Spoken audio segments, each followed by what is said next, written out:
नमस्कार, मंथन कार्यक्रम में आपका स्वागत है। पश्चिम बंगाल इन दिनों सियासत का सबसे बड़ा केंद्र बना हुआ है। कुछ ही महीनों में यानी 2021 के शुरू में यहां विधानसभा चुनाव होने वाले हैं। बीजेपी ने अभी से ही बल्कि कई महीनों से वहां अपनी पूरी ताकत झोंक रखी है। बीजेपी के बड़े बड़े नेता बंगाल का दौरा कर रहे हैं, वहां की सियासी जमीन को साधने में जुट गए हैं और ममता सरकार को घेरने में लगे हैं। लेकिन यहां की सियासत का पारा तब और चढ़ गया जब बिहार में मिली कामयाबी के बाद एआईएमआईएम के अध्यक्ष असदुद्दीन ओवैसी ने बंगाल चुनाव में एंट्री का ऐलान कर दिया।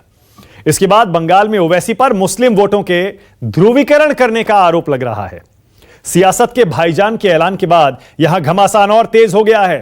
2021 में बंगाल की सियासत क्या करवट लेगी, क्योंकि 2020 के अंत में अब जब हम मंथन कार्यक्रम कर रहे हैं और 2020 में भी 2021 की चुनाव की तैयारी में बंगाल में काफी कुछ हुआ है। जबरदस्त चुनावी हिंसा भी हुई है। इसीलिए मंथन में इस सेशन में चर्चा होगी बंगाल की, क्योंकि 2020 के बाद ये 2021 के शुरू में भी छाया रहने वाला है। मेरे साथ बहुत ही खास मेहमान मंथन के इस सेशन में जुड़ गए हैं। जल्दी से आपका परिचय करा दूं। बीजेपी के राज्यसभा सांसद राकेश सिन्हा आपकी टीवी स्क्रीन पर आ गए हैं। अक्सर अपने तेज तर्रार विचारों के लिए जाने जाते हैं अतुल कुमार अंजान को आप देख पा रहे हैं। सीपीआई के युवा नेता अतुल कुमार अंजान। शांतनु सेन मेरे साथ हैं, तृणमूल कांग्रेस के सांसद हैं। और आचार्य प्रमोद कृष्णम को भी आप देख पा रहे हैं, कांग्रेस की तरफ से मंथन के इस सेशन में जुड़ गए। आप सभी का स्वागत। राकेश जी, आप ही से शुरू कर रहा हूं। राकेश जी, अब जब 2020 के अंत में 2021 के शुरुआत की चर्चा हो रही है, सबसे पहली परीक्षा आपकी होनी है बंगाल में। राकेश जी, इतना भरोसा कैसे आपकी पार्टी के नेताओं को जो कह रहे हैं वहां 200 सीट जीतेंगे, ममता को उखाड़ फेंकेंगे? वामपंथ और ममता बनर्जी ने, यानी मार्क्सवादियों और ममता ने, दोनों ने पश्चिम बंगाल को भद्र लोक से अभद्र लोक बना दिया।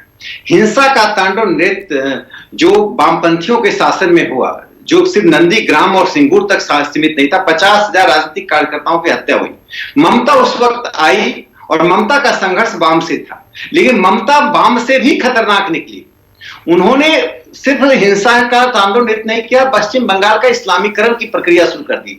जिहादियों का संरक्षण करना, विदेशी घुसपैठियों जिसके लिए उन्होंने कभी पार्लियामेंट में कागज फाड़े थे स्पीकर के सामने जाकर, उन घुसपैठियों को स्वागत करके उनको नागरिकता दिलवाने की सब कोशिश करना, यह पश्चिम बंगाल का एक दृश्य बन गया। दूसरी बात, मानव जी, वहां के हिंदुओं को द्वैत दर्जे का नागरिक बना दिया गया। दुर्गा पूजा हो तो उच्च न्यायालय से परमिशन चाहिए। जल्दी मूर्तियों को तोड़ने वालों को संरक्षण दिया जाता है, मूर्तियों को तोड़ने की छूट दी जाती है, पुलिस स्टेशन पर हमला किया जा रहा है। यानी सिविल सोसाइटी का सत्यानाश ममता बनर्जी ने कर दिया है। अब वहां की जनता एक विकल्प ढूंढ रही है और विकल्प भारतीय जनता पार्टी है। देखिए, हमारा ड्यू तो 20 साल पहले ही था पश्चिम बंगाल में। हमारे संस्थापक डॉक्टर श्यामा प्रसाद मुखर्जी वहीं से थे, उन्होंने कश्मीर के लिए बलिदान दिया था। और जो पश्चिम बंगाल के रविन्द्रनाथ टैगोर और उसके पहले स्वामी विवेकानंद जी से लेकर राजा राम मोहन राय होते हुए जो एक बड़ी परंपरा है, उसके तो बारिश हम है। ये कहां से आए ममता और मार्क्सवादी? मार्क्सवादी तो भारतीय संस्कृति को नहीं मानते। अतुल अंजान जी तो भारतीय संस्कृति की निंदा करते रहते हैं। और दूसरी ममता बनर्जी, वो बताइए, एक जुलूस निकलना है हिंदुओं का, वो अच्छा, आपने ओके राकेश जी, आपकी बातों से पता लग गया बंगाल के चुनाव में आप भारतीय संस्कृति के खिलाफ बताने वाले हैं, अतुल अंजान की पार्टी को भी और शांतनु सेन की पार्टी को भी। पहले आप एंटी नेशनल कहते थे, अब आप एंटी कल्चर कहेंगे, भारतीय संस्कृति के विरुद्ध। कोई इसके लिए टर्म भी निकाला है तो वो भी बता दीजिए, क्या कहेंगे इनको आप? देखिए, अभी प्रधानमंत्री नरेंद्र मोदी जी ने जो विश्व भारती विश्वविद्यालय को संबोधित करते हुए जो पश्चिम बंगाल की सांस्कृतिक अस्मिता की बात की, जिस सांस्कृतिक अस्मिता को लेकर हम लड़ते रहे, पश्चिम बंगाल तो वह Bengal thinks today India thinks tomorrow वाली बात की। आज बंगाल को उद्योग से लेकर संस्कृति तक आप पीछे छोड़ दिए। बताइए, बंगाल का साहित्य, बंगाल का कला। नहीं, मैं वो ठीक है, पर इनको क्या कहेंगे? राकेश जी कह दीजिए ना। मैं कह रहा हूं कुछ एक शब्द, कोई टर्म, कोई इनके लिए आपने सोचा होगा जरूर। अब जब आप कह रहे हैं कि भारतीय संस्कृति के खिलाफ हैं, भाई जैसे देशद्रोही कहते हैं ना आप, उसी तरह कुछ संस्कृति के खिलाफ जो होता है उसके लिए कुछ सोचा है क्या? वो भी बता दीजिए आज। ये पश्चिम बंगाल की जो संस्कृति है, तो ये मैं कहता हूं इन्होंने सांस्कृतिक अवकाश दे दिया पश्चिम बंगाल को। वो सांस्कृतिक अवकाश यह है कि अब कोई कुछ काम नहीं होगा। सिर्फ एक ही बात होगी। देखिए एक बात जान लीजिए, पश्चिम बंगाल जूट उद्योग के लिए जाना जाता था, पश्चिम बंगाल विश्व साहित्य के लिए जाना जाता था, रविंद्रनाथ टैगोर के साहित्य को हम और आज किसके लिए? वामपंथियों और बंगाल, वामपंथियों और टीएमसी के राज में किसके लिए जाने लगा राकेश जी? हिंसा अपने विरोधियों पर राज्य का तांडव नृत्य करना, जो मार्क्सवादी ने किया वही ममता ने किया। एक बात बता दें राकेश जी, बार बार तो जीतते आए, पहले वामपंथी जीतते आए, उसके बाद टीएमसी भी जीतती आई। ये आप कैसे कह रहे हैं कि लगातार पहले वामपंथ और टीएमसी उन्होंने बेड़ा गर्क कर दिया बंगाल का? जीत कैसे रहे थे? छोटी सी तीन सवाल मैं पूछ रहा हूँ। सवाल ना वामपंथी जवाब दे सकते हैं ना ममता जवाब दे। घुसपैठियों के प्रति इनकी नीति क्या है? जो पाकिस्तान और बांग्लादेश से हिंदू आए, जिन्होंने पश्चिम बंगाल में शरण लिया, उनके प्रति नीति क्या है? तीसरा, वे साहित्यकार और कलाकार, मैं नाम नहीं ले रहा हूँ, तस्लीमा नसरीन का एक नाम ले रहा हूँ, वो जो भारत आई उनके प्रति इनकी नीति क्या है? ओके, बहुत बढ़िया। ओके, चौथी बात, हाँ। जो भारतीय जनता पार्टी के 250 कार्यकर्ताओं की निर्मम हत्या हुई, क्या वो हत्या नहीं है? ओके, क्या उस खून का रंग लाल नहीं है? ओके, बहुत बढ़िया। ओके, ममता बनर्जी, ओके, क्योंकि रूलिंग पार्टी शांतनु सेन की है, रूलिंग पार्टी शांतनु सेन की है, इसलिए शांतनु जी पहले आपकी बारी, उसके बाद अतुल जी आपके पास आ रहा हूं। शांतनु सेन जवाब दीजिए। राकेश जी कह रहे हैं आपने इस्लाम क्या, राकेश जी क्या बोलते हैं? इस्लाम क्या बोलते हैं? इस्लामीकरण कर दिया। बताइए शांतनु जी। किसी का ये बात से तो उनका पार्टी का आइडियोलॉजी दोबारा सबका सामने आ गया। सबसे पहले ये नेशनलिज्म का बात करता है, पेट्रियोटिज्म का बात करता है। इसका जन्म हुआ गांधी जी को हत्या करने से। Basically they are the followers of Nathuram Godse, जिन्होंने गांधी जी का हत्या किया। तो गांधी जी को जो जिन्होंने मारा था, उनका जो सक्सेसर है, वो अगर हमको नेशनलिज्म के बारे में बात बोले, इससे ज्यादा दुख की बात क्या होता है? नंबर 1। नंबर 2, वो बंगाल का कल्चर का बारे में बात कर रहा है। Bengal is the cultural capital of India, शायद इनको मालूम नहीं है। वो बाहर बैठ के रविंद्रनाथ टैगोर का बात बोल रहा है।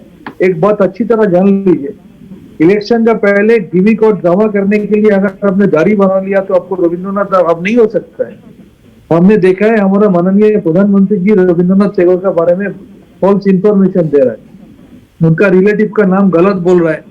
पहले देखा है बीजेपी का लीडर लोग जो है, वो रविंद्रनाथ टैगोर का बर्थ प्लेस का नाम उसको नहीं मालूम हुआ है, रविंद्रनाथ का रिलेटिव के बारे में गलत इंफॉर्मेशन दे रहा है। इन लोगों से हमको पेट्रियटिज्म और बंगाल का कल्चर का बारे में सीखना है क्या?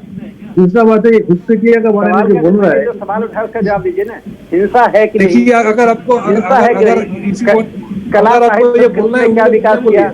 राकेश जी एक एक करके कुछ नहीं बोला। हाँ, बोलिए शांतनु जी, बोलिए। कब तक करेंगे? नहीं, राकेश जी देखिए, आपकी पूरी बात सुनी गई ना राकेश जी। नहीं, पहले सुन लीजिए, मैं क्रॉस क्वेश्चनिंग का मौका दूंगा आपको। जब आप इन लोगों को बुलाएंगे ना, किसी को मत बुलाइए। ये पार्लियामेंट से लेकर गली तक, क्लब तक ऐसे ही करता रहता है। दूसरों को सुनने का आदत नहीं है इनका। इनका ना बोलिए शांतनु जी, न्यूज़ 24 का प्लेटफॉर्म है, पूरा मौका मिलेगा आपको। बोलिए अपनी बात, बोलिए, कहिए अपनी बात। रुकने बोलिए। हाँ, ये घुसपैठिया के बारे में बात कर रहे हैं। घुसपैठिया क्या होता है? जितना आदमी बंगाल में रह रहा है, देश में रह रहा है, जिसका वोट से आपका पीएम बन रहा है, जिसका वोट से आपका सीएम बन रहा है, तो उसका अलग से सिटीजनशिप का क्या मीनिंग है? कि कोई अलग से सबूत है? हमारा देश का प्रेसिडेंट हो, हमारा देश का प्राइम मिनिस्टर हो, उसको वोटर कार्ड, आधार कार्ड छोड़ के और क्या सिटीजनशिप प्रूफ होता है? ये लोग सिटीजनशिप देने वाला कौन है? जो आदमी इतना दिन से हमारा देश में रह रहा है, जो वोट कर रहा है, जिसका वोट से हम लोग एमएलए एमपी बन रहा है, स्टेट गवर्नमेंट बन रहा है, सरकार बन रहा है, उसका उस लोगों को नए दोबारा सिटीजनशिप के बारे में बात करने का है, रिलीजन के बारे में देश को डिवाइड करने का है, डिविसिव पॉलिटिक्स। ये दुर्गा पूजा का बात कर रहा है। पश्चिम बंगाल में जितना दुर्गा पूजा होता है, उतना दुर्गा पूजा कहीं पे होता है? अब बाहर में अब देखिए, उतना गणेश पूजा भी नहीं होता होगा। ये बंगाल एक जगह है जहाँ पर ईद भी होता है, मुहर्रम भी होता है, दुर्गा पूजा भी होता है, काली पूजा भी होता है। सिविल सोसाइटी का बात कर रहा है। उनको एक बार बोलिए यूपी में जाके देखे, मेरा सवाल का जवाब देने बोलिए। विकास दुबे जैसे क्रिमिनल को मार के एनकाउंटर का नाम में पुलिस क्या करता है? वहां पर हाथरस में क्या हुआ, बलरामपुर में क्या हुआ? पश्चिम बंगाल में सीपीएम का बाएं बाजू का जमाना में 650 पॉलिटिकल मर्डर हुआ था, और अभी वो रिड्यूस होके 148 में आ गया। और बाहर दूसरा जो स्टेट है, वहां पर जाके देखने के लिए बोलिए। ये लोग दिल्ली बॉर्डर में इतना किसान मर रहा है, 38 किसान अभी तक मर गया। किसान सुइसाइड कर रहा है, मीडिया को डरा के उन सीन को सामने नहीं आने दे रहा है। टोटल मीडिया को डरा के रखा है। ओके, शांतनु जी, इनको बोलिए पहले किसानों का प्रॉब्लम को सॉल्व करे। ओके, शांतनु जी, बीजेपी और राकेश सिन्हा, उनकी पार्टी साफ दावा कर रही है 200 से ज्यादा सीट जीतेंगे, और उन्होंने साफ कह दिया आपने हिंदुओं को दूसरे दर्जे का, सेकंड क्लास का सिटीजन बनाया है। आप तैयार हैं क्या सीएए और एनआरसी पर चुनाव लड़ने के लिए? क्योंकि बीजेपी तो खुल के कह रही है आएगा, चुनाव से पहले आएगा, और चुनाव इसी पर होने वाला है। देखिए 2002 का जो बीजेपी का दंगा गुजरात में हुआ था, जो देखा है बंगाल में, वो 2002 का दंगा हम लोग नहीं होने देंगे। बंगाल में टीएमसी पार्टी का राज है। Mamata Banerjee is the most secular leader of the country. Mamata Banerjee Hindu के लिए काम करते हैं, क्रिश्चियन के लिए काम करते हैं, सिख, जैन, बौद्ध, पारसिक सबके लिए काम करता है, और मुस्लिम के लिए भी काम करता है। बंगाल जैसा सेकुलर स्टेट नहीं है, और ममता बनर्जी जैसा सेकुलर लीडर भी देश में नहीं है। वो लोग अगर जबरदस्ती चाहे कि यहाँ पर भी वो लोग डिविसी पॉलिटिक्स करेगा, और यहाँ पर वो लोग बाहर से आदमी घुसेंगे। आप सोचिए, एक ममता बनर्जी एक लेडी है, ओनली लेडी चीफ मिनिस्टर, उनको काउंटर करने के लिए कितनी सारा मिनिस्टर को भेज रहा है। ऊपर से एक मिनिस्टर ऐसे भेजा है जिसका खिलाफ 900 करोड़ रुपया का स्कैम आया रिसेंटली। आप लोग मीडिया में दिखाया 900 करोड़ का स्कैम। शांतनु जी, मैं देख रहा हूं अतुल जी, अतुल अंजान की पार्टी और उन्होंने लेफ्ट ने जो कांग्रेस से गठबंधन किया है उस पर आप कुछ नहीं बोल रहे। आप कह रहे हैं कि ममता देश की सबसे सेक्युलर नेता है। कांग्रेस और लेफ्ट सेक्युलर नहीं है क्या? उनसे भी तो मुकाबला करना है। हम तो अपना पार्टी के बारे में बोलेंगे ना, हम तो अपना पार्टी के बारे में। सुनिए, 34 साल यहाँ पर बाएं बाजू का राज हुआ करता था। उस टाइम कांग्रेस का, सीपीएम का हाथ में 50,000 कांग्रेस कार्यकर्ता को मर्डर हुआ। अभी अगर ममता बनर्जी को रुकने के लिए वो दोनों इकट्ठा आए, उनका स्ट्रेंथ क्या है हम लोग तो देख लिया। 2011 में जब यहाँ पर बदला हुआ, तब तृणमूल अकेला आउट ऑफ 294 184 सीट में विजयी बनी। और 2016 में सीपीएम कांग्रेस का गठबंधन हमने देखा है। बीजेपी अलग से लड़ा है, ऊपर से इलेक्शन कमीशन हो, मीडिया हो, अतुल अंजान, ऊपर से ठीक है, बहुत बढ़िया अतुल जी। छोड़ के भी 211 में हम लोगों को विजयी मिल रहा था। ओके अतुल जी, बीजेपी कह रही है 200 जीतेंगे। शांतनु सेन पिछले चुनाव का रिकॉर्ड गिना रहे हैं कि कांग्रेस लेफ्ट पहले भी लड़े हैं और हमने उनको पटखनी दी है। 2020 के आखिर में 2021 की पहली अग्नि परीक्षा के लिए अतुल जी आप तैयार हैं? नए वर्ष में नए संकल्प के साथ हम उतरेंगे। खाली बंगाल में ही नहीं उतरेंगे, आसाम में भी उतरेंगे, तमिलनाडु में उतरेंगे, पुडुचेरी में भी उतरेंगे, और उचित जितना जवाब हो सकेगा देंगे। और एक जवाब हम दे चुके हैं। हम अभी 10 दिन पहले सारे देश के लोग लग गए थे। मैं दुनिया भर की बात नहीं जानता। केरल में उखाड़ फेंको, सबरीमाला का मंदिर का सवाल उठाया, सुप्रीम कोर्ट की आड़ में गए, क्या नहीं किया। 50-50 हजार और महिलाओं को दूसरे राज्यों से ले जाकर के केरल में ले जाकर पहुंचा के सबरीमाला बर्बाद कर रहे हैं, कम्युनिस्ट खराब कर रहे हैं। ये सब कर लिया। सबरीमाला के क्षेत्र में विधानसभा का चुनाव हुआ, उपचुनाव, वह भी हम जीते। वहां के और तमाम स्थानीय चुनाव, और अभी पूरे केरल की विधानसभा, स्थानीय निकाय, पंचायत, जिला पंचायत, नगर पालिकाएं, ग्राम सभाएं, ग्राम पंचायत, ब्लॉक, 65% से ज्यादा लोगों का समर्थन हुआ। और सिर्फ 2 जिले छोड़ के बाकी सारी जिला पंचायतें हमने जीती केरल की। तो वो देख लेंगे हम वो भी। तो हमारी शक्ति के बारे में, हमारे विचार के बारे में लोग समझ रहे हैं, जान रहे हैं। हम जाति और धर्म का नारा लगा के चुनाव नहीं लड़ते। हम इस्लामीकरण हो रहा है, भारतीयकरण कर देंगे किसी का। याद दिलाऊं आपको एक बात, आरएसएस बीजेपी के लोग पूरी ताकत से लग गए दिल्ली में और कहने लगे कि 5 लाख से ज्यादा बांग्लादेशी यहाँ आए हैं। मदन लाल खुराना जी, केदारनाथ साहनी जी, ये दोनों हमारे बीच से दिवंगत हो गए हैं, स्मृति शेष नेता हैं। ये सब लोगों ने उठाया और दिल्ली में सरकार बन गई बीजेपी की। मदन लाल खुराना जी मुख्यमंत्री हो गए।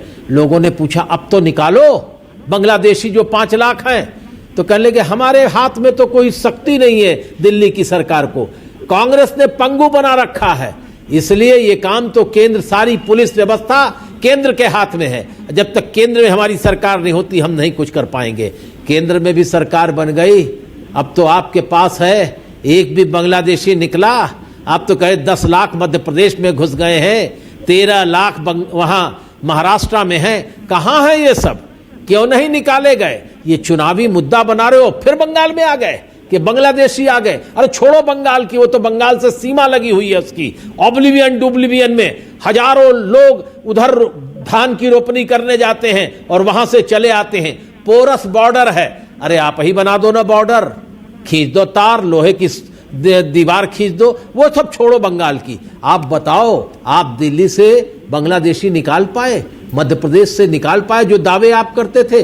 दिल्ली में आपकी तो बड़ी राष्ट्रवादी मजबूत सरकार है, क्या कर रहे हैं? और अगर ये राष्ट्रवाद है, जिस सांस्कृतिक अवकाश की बात कर रहे हैं मेरे दोस्त, कहीं आज तक बंगाल में तो रविंद्र संगीत एक तरफ चलता है, दूसरी तरफ नजरुल संगीत चलता है। एक भी संगीतकार राष्ट्रवाद ने पैदा किया जो राष्ट्रीय स्तर पर रविंद्र संगीत जानता हो, जो जानता हो नजरुल संगीत? और तो और छोड़ो, आरएसएस की परेड किस गाने पर होती है? ऐ मेरे वतन के लोगों जरा आंख में भर लो पानी। ये किसी राष्ट्रवादी ने लिखा था? किसी आरएसएस के आदमी ने इस गीत को लिखा था? ये तो एक प्रगतिशील गीतकार प्रदीप ने लिखा था। आप हमेशा बजाते हो अपने दफ्तर पर बाजा। उस दिन बीजेपी का उद्घाटन हो रहा था दफ्तर का, उसमें क्या बाजा? कर चले फिदा जाने तन साथियों, अब तुम्हारे हवाले वतन साथियों। ये आपका लिखा हुआ है, ये तो कम्युनिस्ट कैफी आजमी का लिखा है। आप तो एक गीत नहीं लिख सके 70 साल की आजादी में, आप अपना राष्ट्रगान नहीं बना सकते। आप अपना छोड़िए, आपकी आरएसएस की परेड का जो गीत होता है पथगीत, वो पथगीत भी आप दूसरे का उधार लेकर गेते हो और राष्ट्रवाद की गात बहुत करते हो। किस बात की? हमने तो लिख दिया कैफी आदमी ने, हम राम मंदिर के, आप बड़े भारी लेकर के राम मंदिर लेकर के धर्म के नाम पर आप सरकार में आ गए। हमने तो लिख दिया, कैफी आदमी ने लिख दिया, उससे बड़ी कोई गीत हो सकता है भगवान राम के प्रति कि खींच दो सरहदों पर अपनी खूंसे लकीर, इस तरफ आने न पाए रावण कोई, हाथ उठे जो तोड़ दो हाथ उसका, उठने न पाए कोई सीता पर दामन के हाथों पर कोई। तो ये सवाल है ना, ये गीत हमारे लिखे हैं, आरएसएस की कतारों ने नहीं लिखे। सिर्फ एक आचार्य चतुर्सेन को छोड़कर कोई दूसरा साहित्यकार पैदा नहीं हुआ जिसकी 50,000 किताबें भी बिक जाती। अतुल जी, आपकी लड़ाई लेफ्ट और कांग्रेस की लड़ाई टीएमसी से है, ममता दीदी से है या बीजेपी से है? अतुल जी, उसके बाद राकेश जी और आचार्य प्रमोद कृष्णम के पास भी जाना है। आपकी लड़ाई किससे है बंगाल में? दीदी से है या बीजेपी से है? हमारी लड़ाई उन संकीर्णतावादियों से है जो देश को तोड़ना चाहती हैं।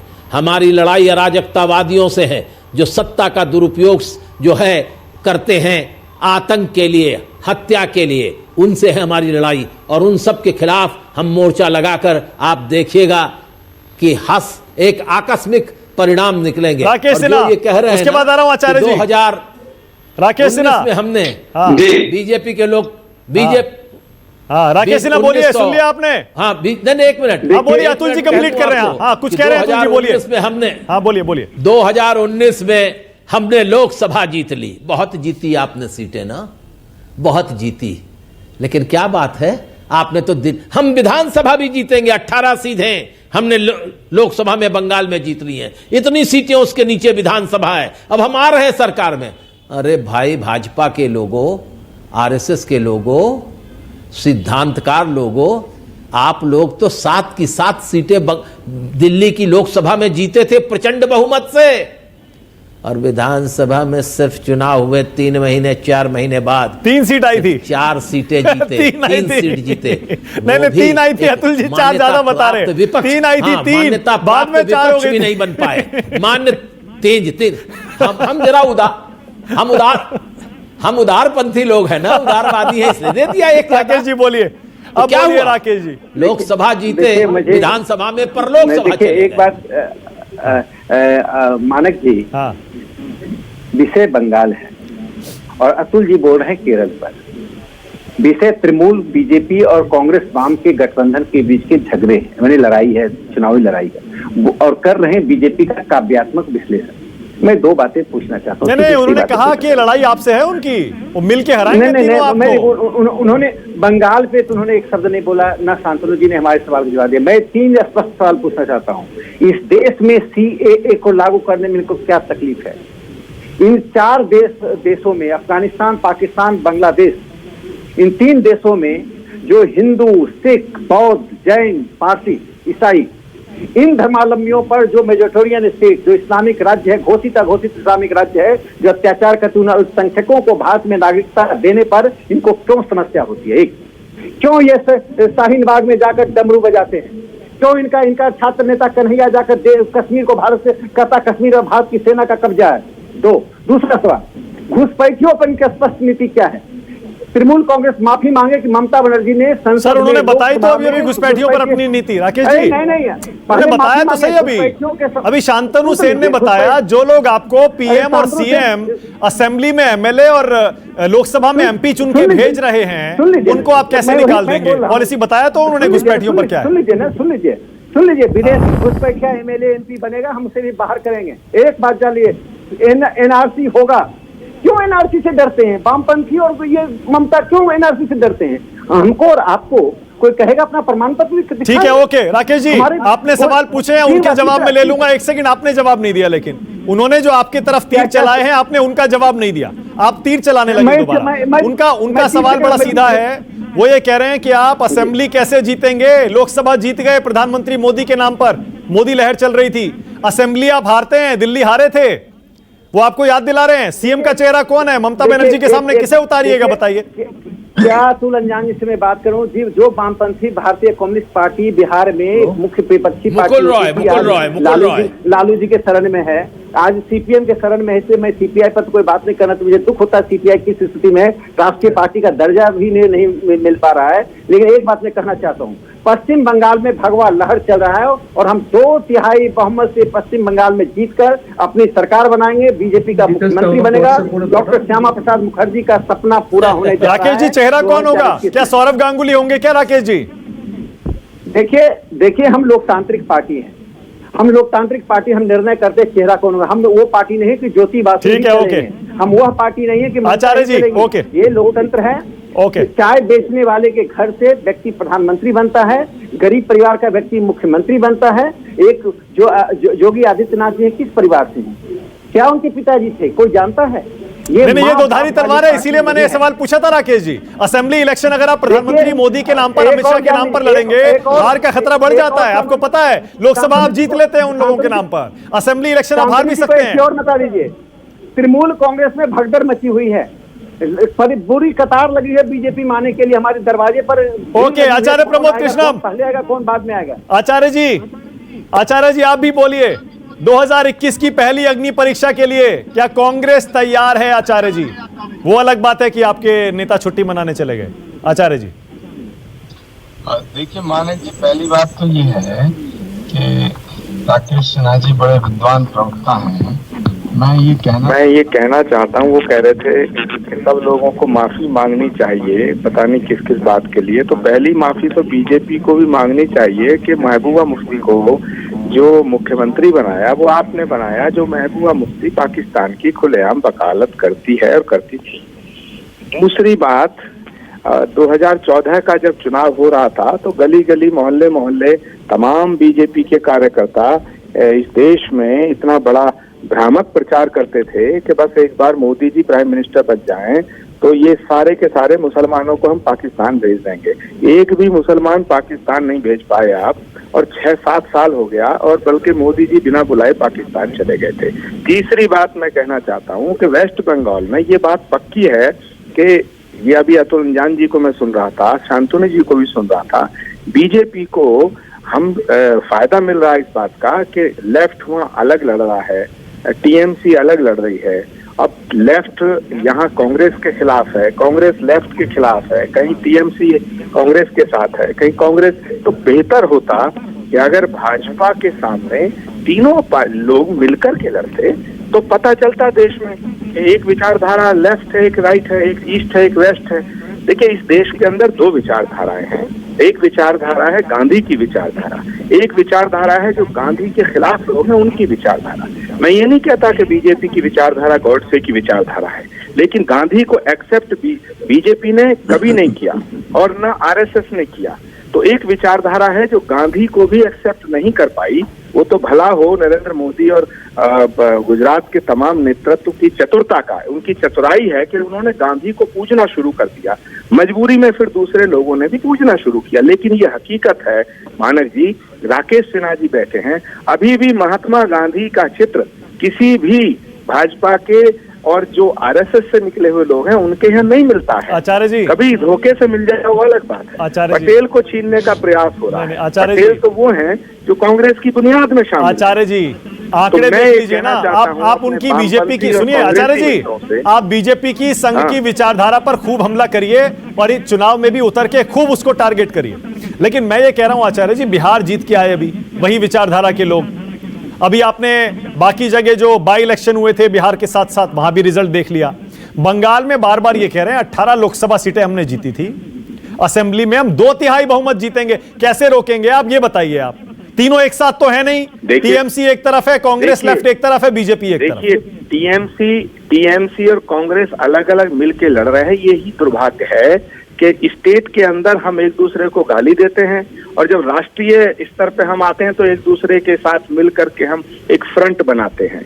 ये इस बात से मैं सहमत नहीं हूँ। इसका फायदा बीजेपी उठाएगी, वेस्ट बंगाल में उठाएगी। सच को स्वीकार कर लेना चाहिए। मैं अतुल अंजान जी से भी निवेदन करना चाहता हूँ, अभी वक्त है, और टीएमसी से भी निवेदन करना चाहता हूँ, और कांग्रेस के जो बड़े नेता मुझे सुन रहे हों उनसे भी मेरा आग्रह है, सलाह है कि इस बात को ध्यान में रखते हुए कोई बड़ा सर लेफ्ट और कांग्रेस का गठबंधन तो होने वाला है। देखिए उसका इशारा आ चुका है, बस औपचारिक घोषणा का इंतजार है। आपको भी पता है आचार्य जी, लेफ्ट कांग्रेस एक तरफ अभी तक जो लग रहा है, टीएमसी एक तरफ, बीजेपी एक तरफ। जाहिर है फायदा बीजेपी का होगा। मानक जी अब सवाल लेफ्ट राइट ईस्ट वेस्ट नहीं है, सवाल सीधा है कि गांधी के समर्थक और गांधी के विरोधी, ये देश दो भागों में बटेगा।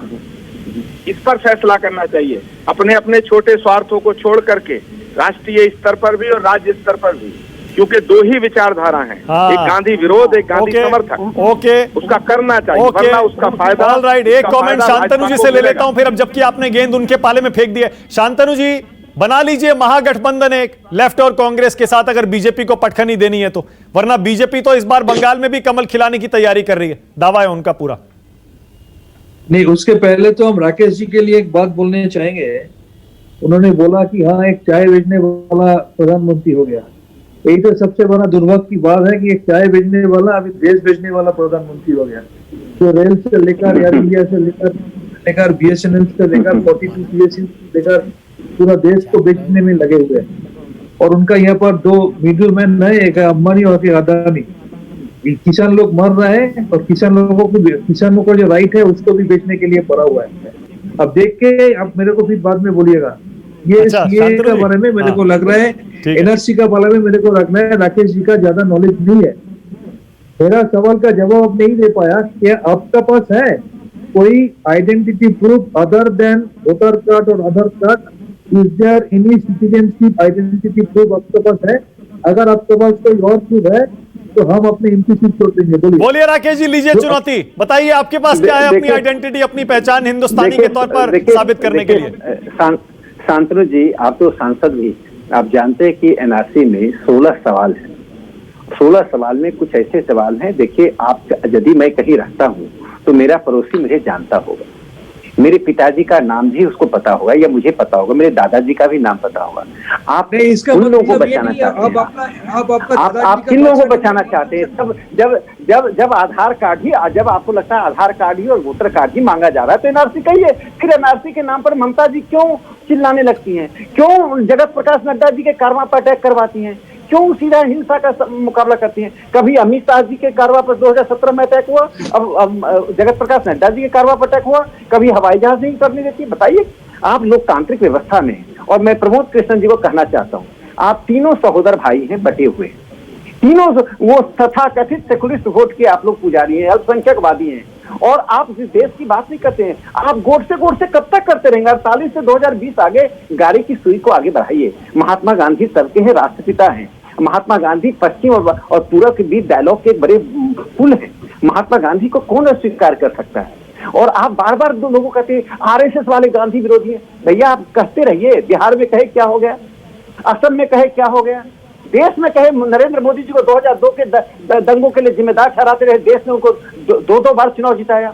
जिस नरेंद्र मोदी जी से मुकाबला कर रहे हैं वो सांस्कृतिक राष्ट्रवाद और भारत के वैभव के सबसे बड़े मैं कह रहा हूं आजादी के बाद से एक व्यक्तित्व हैं जो पूरी दुनिया को बता रहा है कोविड की लड़ाई में पूरी दुनिया कर रही है, मोदी जी का दाद मानो, पूरी दुनिया भारत का नेतृत्व स्वीकार कर रहा है। राकेश जी, और आपको मोदी जी में बुराई नजर आ रही है। राकेश जी, मैं एक बार अंतिम बात कहना चाहता हूँ। हाँ। ये वामपंथ ना 3 का है ना 13 का है, कांग्रेस पार्टी तो कहीं है नहीं, इनका नेता मिलान में पड़ा हुआ है। आप प्रमोद कृष्णन जी किसको संदेश दे रहे हैं? मैं आपको आपकी बड़ी इज्जत करता हूं, आपको कांग्रेस का हाईकमान होना चाहिए, लेकिन आपका जो असली हाईकमान है वो ऐसे समय में जब कांग्रेस के स्थापना दिवस है विदेश चले गए, हो सकता है उनकी कोई लाचारी। ओके, राकेश जी का दो हमला, एक लेफ्ट पर एक कांग्रेस पर। आचार्य प्रमोद कृष्णन पहले आप, उसके बाद अतुल अंजान, फिर शांतनु जी। पहले आचार्य जी बोलिए, कांग्रेस के स्थापना दिवस पर आपके नेता विदेश में छुट्टी मना रहे हैं, राकेश जी कह रहे हैं गंभीर राजनेता है ही नहीं, वो क्या मुकाबला करेंगे बीजेपी का? देखिए, राहुल गांधी जी कहाँ छुट्टी मना रहे हैं या कहाँ वो गए हैं इसके बारे में मुझे नहीं पता, ये तो उनका ऑफिस बताएगा। मैं तो इतना जानता हूँ कि जो बीजेपी ने वादे किए थे उसमें एक वादा ये भी था जनता में कि हम हिंदू राष्ट्र बनाएंगे, अभी तक तो नहीं बनाया। कॉमन सिविल कोड लाएंगे, नहीं बनाया। गौरक्षा पे राष्ट्रीय कानून बनाएंगे, नहीं बनाया। राम मंदिर जो बना है वो सुप्रीम कोर्ट के आदेश पे बना है। ओके, राकेश जी कह रहे हैं हिंदू राष्ट्र है। आचार्य जी, क्योंकि आप तो खुद आचार्य हैं, हिंदू धर्मगुरु हैं, ये हिंदू राष्ट्र है या नहीं है? आचार्य जी बंगाल में ये मुद्दा उठाएंगे हिंदू राष्ट्र का? अगर Rakesh ji member of parliament है और जिम्मेदारी से ये बात कह रहे हैं कि ये हिंदू राष्ट्र है तो अधिसूचना जारी करा दी जाए। आप गृह मंत्रालय से पूछिएगा कि क्या भारत हिंदू राष्ट्र है। मैं जवाब सुनिए। देखिए, भारत अपनी सांस्कृतिक चरित्र से राष्ट्र और राज्य में अंतर है। भारत एक सेक्युलर डेमोक्रेटिक नेशन है, हिंदू राष्ट्र एक एडजेक्टिव है।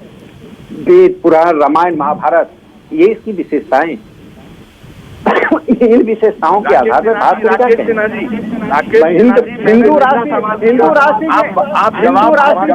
सुन लीजिए, मैंने कहा अरे भाई जारी करा दीजिएगा। आप ये सुन तो लीजिए पूरी क्यों हिंदु राष्ट्र is an adjective not an objective. Hindu राष्ट्र भारत का एक सांस्कृतिक चरित्र का अतुल कुमार अंजान, अतुल जी, राकेश जी कह रहे हैं अपना 3 में ना 13 में। राकेश जी, आप क्या चुनौती देंगे बंगाल में बीजेपी को? अधिकार है अतुल कुमार अंजान। भारत संविधान के द्वारा चलता है, हम संविधान में पूरी आस्था रखते हैं। ओके, अतुल जी, हिंदू राष्ट्र इसकी सांस्कृतिक वैशिष्ट है। अतुल जी, अतुल अंजान बोल रहे हैं। अतुल अंजान, सांस्कृतिक वैशिष्ट है, हिंदू राष्ट्र एक सांस्कृतिक वैशिष्ट है, कोई इसमें मतांतर नहीं है। भारत का सांस्कृतिक वैशिष्ट हिंदू राष्ट्र ही है। अतुल कुमार अंजान, अतुल जी बोलिए। देखिए, मैं आपसे कहूं कि यही तो आरएसएस बीजेपी की विडंबना है। अभी हमसे कह रहे थे कि बात हो रही है बंगाल की और अतुल जी ने केरल की बात कर दी, दिल्ली की बात कर दी, और आप क्या कर रहे हैं? तुम पियो तो पुण्य, हम पिए तो पाप। यही है आरएसएस। 4 सवालों का जवाब दो। ये मिस्टर राकेश जी, आप तो पहले आरएसएस विचारक के रूप में आते थे, अब आ गए भाजपा के सांसद के रूप में। संसद में आपको नामांकित किया गया, नामित हुए, आप बीजेपी में चले गए। आप नामित होकर के इंडिपेंडेंट नहीं रह सके, आप डिपेंडेंट हो गए। छोड़िए इन सब बातों को, आप 4 सवाल का जवाब दीजिए। आप अभी बात कर रहे थे बंगाल धरती है डॉक्टर श्यामा प्रसाद मुखर्जी की। आप बहुत बड़े राष्ट्रवादी हैं ना। ये श्यामा प्रसाद मुखर्जी उप मुख्यमंत्री थे ना बंगाल के। किसके साथ सरकार चला रहे थे? मुस्लिम लीग के साथ मिल करके सरकार चला रहे थे, और मुस्लिम लीग के उप मुख्यमंत्री थे डॉक्टर श्यामा प्रसाद मुखर्जी। आज मैं न्यूज़ 24 में ये बता रहा हूं, इसका जवाब दीजिए क्यों बने। तीसरी बात बताइए, आप गांधीवाद कर रहे हैं, आप ये बताइए गांधीवाद की हत्या, गांधी जी की हत्या क्यों की आपने? और अगर की है, कह रहे हैं 48 की बात, तो देश से आप कब माफी मांगोगे कि आपसे गलती हुई कि आपने राष्ट्रपिता महात्मा गांधी की हत्या की? तीसरी बात मैं आपसे पूछना चाहता हूं, बड़ा लोकतंत्र कर रहे हो आप। जिस जमात से आते हो, जिस संगठन में आते हो, उसका चुनाव होता है क्या? आरएसएस प्रमुख मोहन भागवत जी का किसी ने चुनाव किया?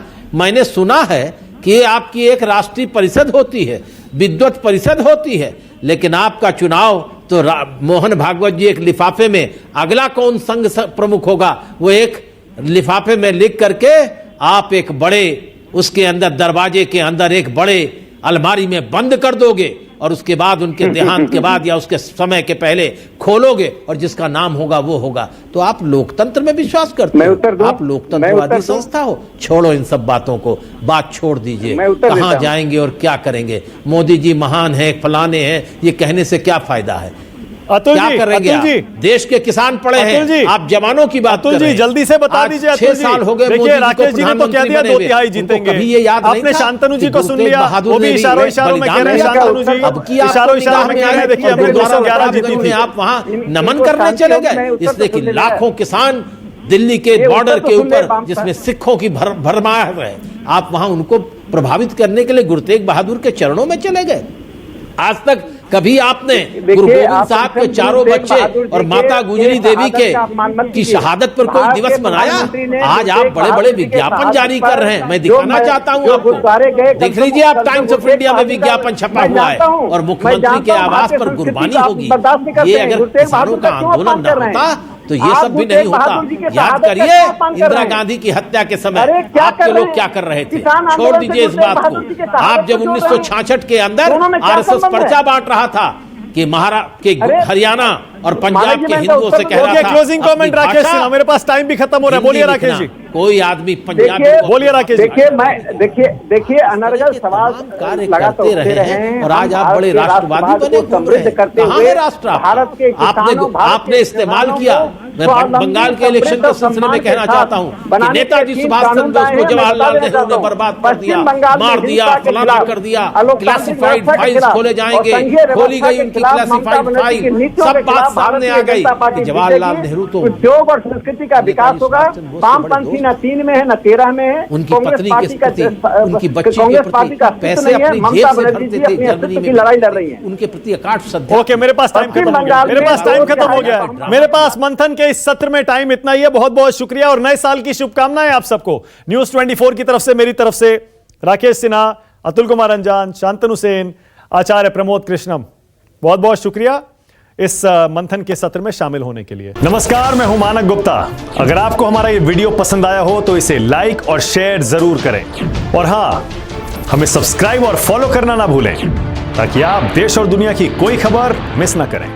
चाहे कोई ब्रेकिंग न्यूज हो या कोरोना वायरस से जुड़ी कोई भी अपडेट, पॉलिटिक्स हो या आपकी जेब से जुड़ी कोई खबर, इलेक्शन की कोई न्यूज हो, कोई कंट्रोवर्सी हो या फिर कोई वायरल वीडियो, सब कुछ मिलेगा न्यूज़ 24 पर। तो जुड़े रहिए हमारे साथ और देखते रहिए न्यूज़ 24।